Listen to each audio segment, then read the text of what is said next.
শরীয়তপুরের ৬টি উপজেলায় ৩ লাখ গ্রাহকের প্রতিদিন বিদ্যুতের চাহিদা ৯০ মেগাওয়াট। সেখানে সরবরাহ করা হচ্ছে ৪৫ মেগাওয়াট। চাহিদা বেশি থাকায় বিদ্যুৎ বিভাগকে লোডশেডিং দিতে হচ্ছে ৮ থেকে ১০ বার।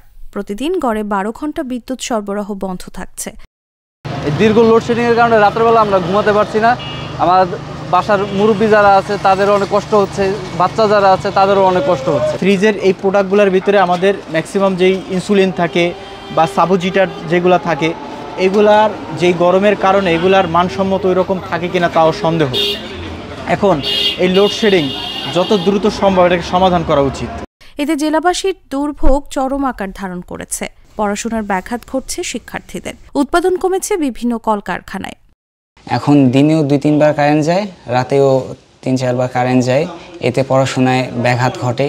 তার উপরে তীব্র গরম, এই গরমের মধ্যে লোডশেডিং একটা সমস্যা। এর মধ্যে পড়াশোনা করতে খুবই অসুবিধা হয়। ইদানিং বিদ্যুতে খুব সমস্যা করতেছে। খুব রাত্রে তো ৩ বার কারেন্ট যায়, ৩-৪ বার যায়, ঘুমাইতে পারে না, বাচ্চা কাচ্চা সবাই ঘুমাইতে পারে না। কিন্তু দিনও অনেকবার কারেন্ট যায়। ফ্রিজে কোনো জিনিস তো রাখতেই পারি না, জল ছেড়ে দেয়। কিন্তু যেটুকু রাখি ডিপে রাখতে হয়। ডিপের জিনিস কি বাচ্চাকে খাওয়া যায়? জেলা পল্লী বিদ্যুৎ সমিতি সূত্রে জানা গেছে, জেলায় শরীয়তপুর গ্রিড উপকেন্দ্র থেকে বিদ্যুৎ সরবরাহ করে শরীয়তপুর পল্লী বিদ্যুৎ সমিতি। জেলায় আবাসিক, বাণিজ্যিক সহ বিদ্যুতের বিভিন্ন পর্যায়ের ৩,৬৬,০০০ গ্রাহক রয়েছেন। ১ ঘন্টা কারেন্ট থাকলে 2 ঘন্টা থাকে না। ঘরে আমরা অস্থির হয়ে যাই, বাচ্চা কাচ্চা ঠান্ডা লেগে গেছে গরমে, এর লেগে হাসপাতাল নিয়ে এসেছি বাচ্চা।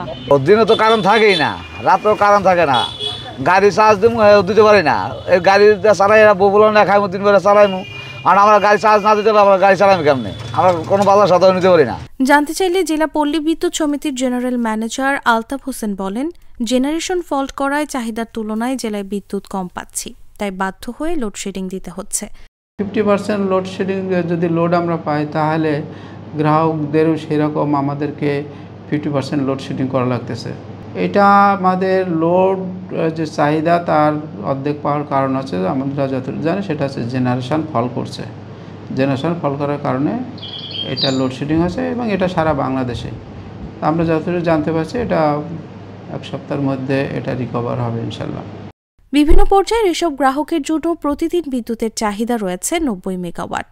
তবে সরবরাহ কম থাকায় গ্রিড উপকেন্দ্র থেকে ৪৫ মেগাওয়াটের বেশি বিদ্যুৎ দেওয়া হয় না। ফলে জেলার ৬টি উপজেলায় দিনে রাতে ৮ থেকে ১০ বার লোডশেডিং হচ্ছে।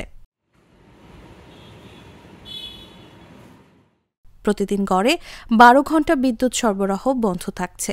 চাহিদার তুলনায় সরবরাহ কম থাকায় সাপ্তাহিক ছুটির দিনেও জেলায় একাধিকবার বিদ্যুৎ সরবরাহ বন্ধ ছিল।